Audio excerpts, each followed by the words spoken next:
I don't know about you, but I feel like we should have high fitness at every virtual event and every in-person event from here on out. That was so fantastic and fun to watch.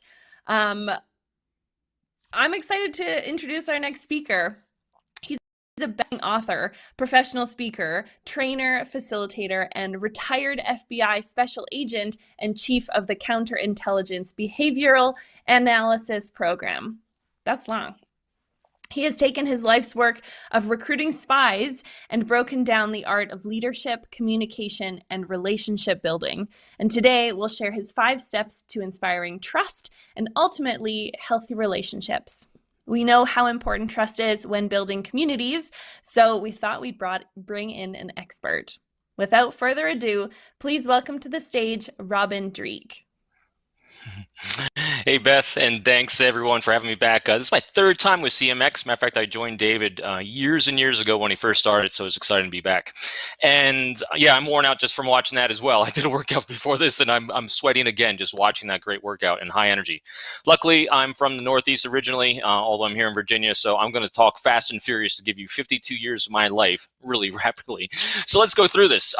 As Beth mentioned, so I'm retired head of the behavioral analysis program inside the FBI for counterintelligence.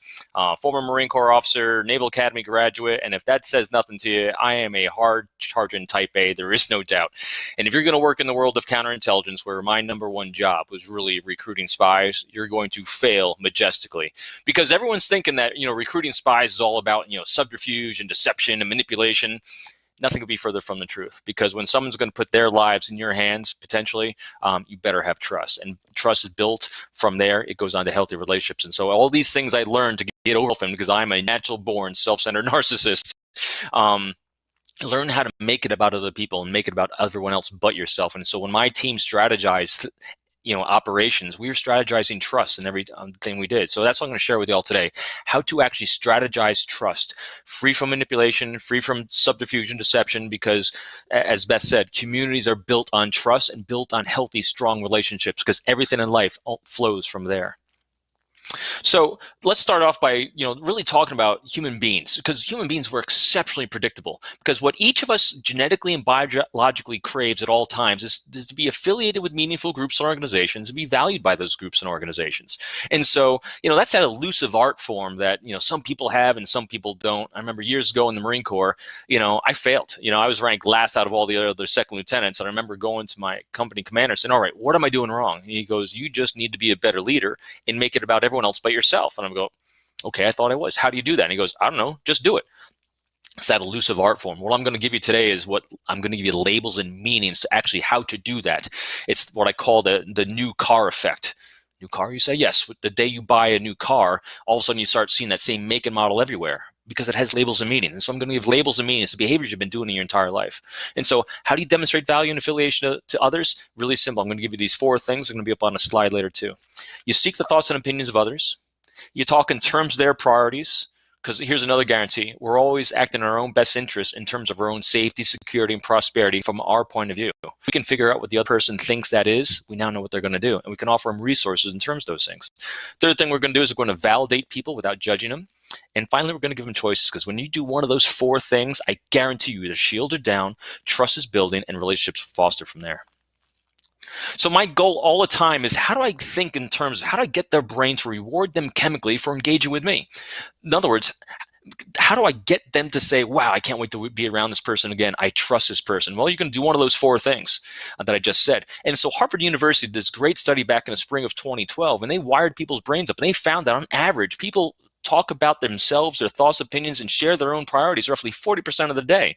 And when they were, their brain was rewarding them with dopamine, serotonin, bloodstream, oxytocin. In other words, the pleasure centers in the brain are firing when we're sharing our thoughts and opinions, and we're being accepted non-judgmentally. Why? Because it was good for our survival, because we knew that was how we're going to be affiliated with others for strength. So the big thing that I learned years ago was the difference between trying to convince someone of something versus wanting to inspire them. Because convincing is really about me. Convincing you to do something is like, I want you to do something, so I have to think of convincing you, which is kind of a manipulation to me. As opposed to, how do I inspire them to want to? Because inspiration has to come from within. And our own inspiration comes from, we're going to want to do things that is good for us, our safety, security, and prosperity. Figure out what that is. Now it's about inspiration. So let's talk about the code of trust now and what I call STEMPATHY. STEMPATHY is this great combination I like to talk about that I came up with in my last book. It's called Understanding the Cause and Effect of Human Behavior, kind of a stoic take on things. When you combine that cause and effect, that cognitive thought process of what human beings will do and the effect of that, the next thing that comes along is how do we understand them with empathy? Because you can't have great relationships without empathy. So when you put the two together, I came up with STEMPATHY. And also, years ago, I did this article on what my team did, my behavioral team. And when I took that step back and said, what am I actually doing in all these different cases and operations? What I was actually doing, I was strategizing trust. So I came up with these 5 steps to trust, which I call the code of trust. So step 1 in the code of trust is really pretty simple. What's your goal? What is it you're trying to achieve? What are your priorities? What are your dreams, wants, and aspirations, both personal or professional? Because that's going to give you a label and meaning as well. As soon as you give yourself a label and meaning, kind of like that new car effect, you're going to recognize opportunities to have that happen. And where those opportunities come from? They come from relationships. Now, the second part of this is what we kind of flip it. Now we're going to make it about everyone else. And so the second part is, all right, so I know what my goals and priorities are. So how can I inspire someone to want to come along on the ride for this? How can I inspire someone to want to be part of my community? How can I inspire someone to even want to listen to me? So it's got to be about them. So when I first came up with this was it. Just step 1 to move on to step 2. But what I found is this goes a little bit more deeper. And so I thought in terms of, my entire life and the means to the ends. You ever heard that cliche? It's the means to the ends. I came up with an understanding of what means goals and ends goals were. And so means goals, for me, people ask, so Robin, how did you get to run the behavioral analysis program in the FBI? It sounds so cool. I said, well, that's easy. I want to go to Naval Academy, become an aerospace engineer, a Navy pilot, test pilot, astronaut, and ultimately some great leader. They said, well, what happened? I said, well, it's easy. I failed at all those things. All those things along the way were means goals. Yeah, I got in the Naval Academy. It took me next year to get in. Almost took me next year to get out. Failed out of aerospace engineering, so I majored in political science. Went Marine Corps instead of Navy pilot because my eyes went to 2030 and I couldn't fly anymore. And everything was sideswiped the other way. But you flower where you're planted, and that's what happens. But all those things along the way were the means goals. Those are the things I thought I needed to achieve. So in life right now, we want promotion. We want to get a new car. We want to get training. We want health. All these things are the means to the end. And what are the ends goals we're trying to do? Trying to create safety, security, and prosperity for ourselves. So what I found is, though, the number 1 ends goal, if you pay attention to them first, that's when everything falls into place. So my 3 anchors for ends goals are really simple. Number 1 is healthy, happy professional relationships. Because if you have healthy relationships, all the means goals fall into place. I mean, think about all those things I want to achieve. If I just focus on the relationships with the people I needed in that actually circled in those areas, they would have fell into place much easier. But I was focusing on myself. I was focusing on my achievement, things I'm going to do. And when you're in your 20s and 30s, it's what we do. We think about, how do I make myself look good? And you have careers like this, up, down, up, down, up, down.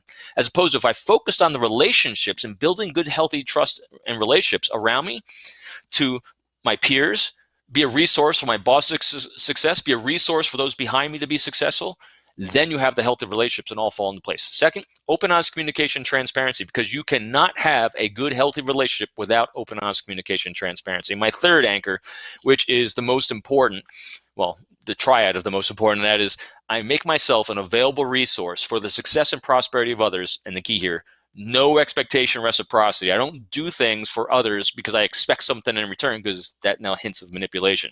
And if anyone else even thinks that might be going on, whether it's true or not, shields up, no trust, no relationship.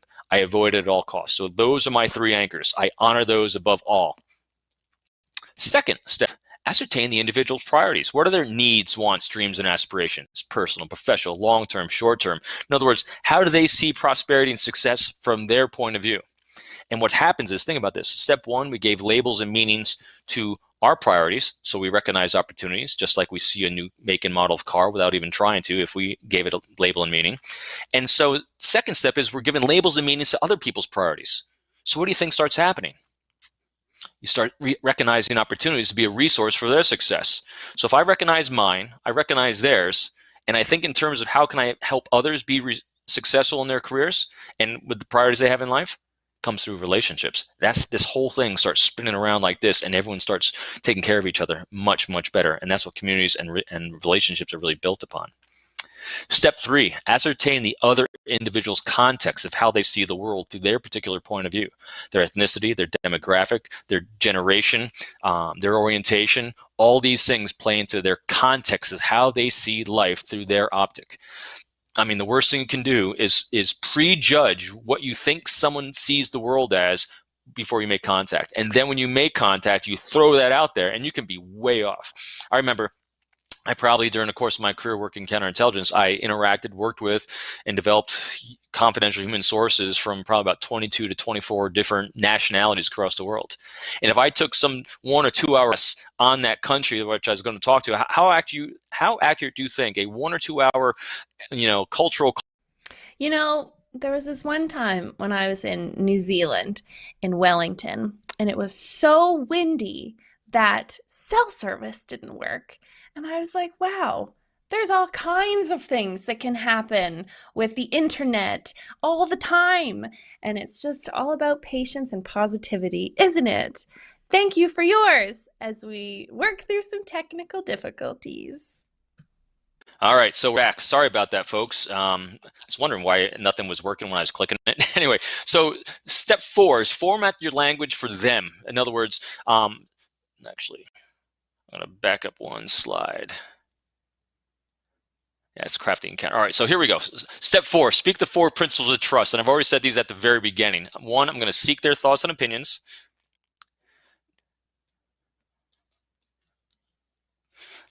Still not working. Next, I'm going to talk in terms of their priorities. There you go. Then I'm going to validate their priorities in their context. And finally, I'm going to power them with choices. You do one of those 4 things, the entire conversation shifts from you to them. Now, step 5, now we're going to put all these things we have together. My knowledge of my priorities. I'm thinking about how can I inspire them to want to, so we're going to reverse and make it about them. Step 2, I gave labels and meanings to their priorities. And so I'm going to recognize opportunities for that. 4, we're making sure we're using that language to make it about them. And 5, the encounter. We're putting this all together. It's really pretty simple. One of the things I always love to do is I'm always looking for the strengths in other people, not their weaknesses. Here's another guarantee. We're all working on something.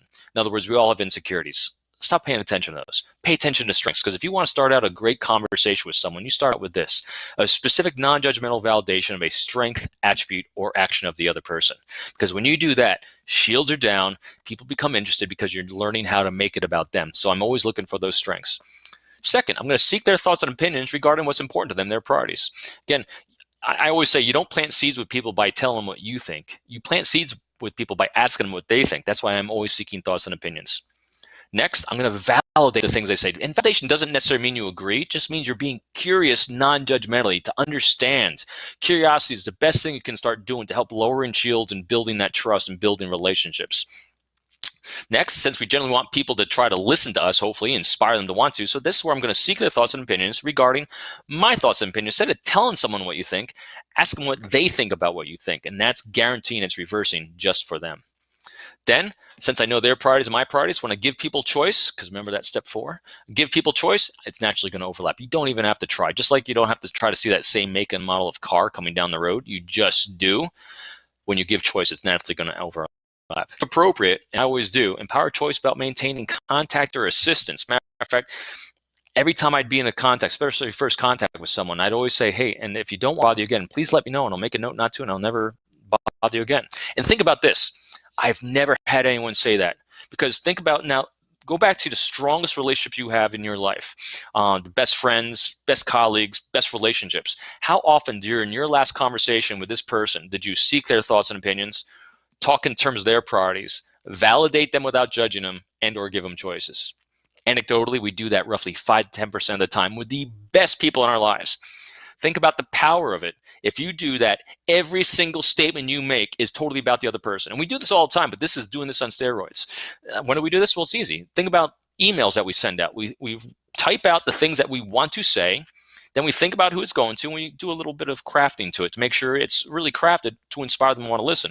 That's how you do this. You take these concepts and you go line by line and say, is this statement about me or is it about them? I always got to make sure it's about them, because then everything I'm saying is about them. So then when I empower them with choice about maintaining contact or assistance, of course they will. Why wouldn't they? Because I make them feel $1 million about themselves, and I'm being a resource for their success and prosperity. So here are the key takeaways. I wanted to go through this a little bit fast so we had some time for questions. So key takeaways in this. Trust and healthy relationships are the key to internal morale, leadership, and building communities. Because without trust, there are no healthy relationships. They really go hand in hand. And the way that healthy relationships are fostered and brought together is by learning how to suspend your own ego and vanity and about the other person. And the good thing is this: you don't have to stop doing things you're doing. You just have to start adding things to what you're doing to minimize the self-centeredness, if you have it.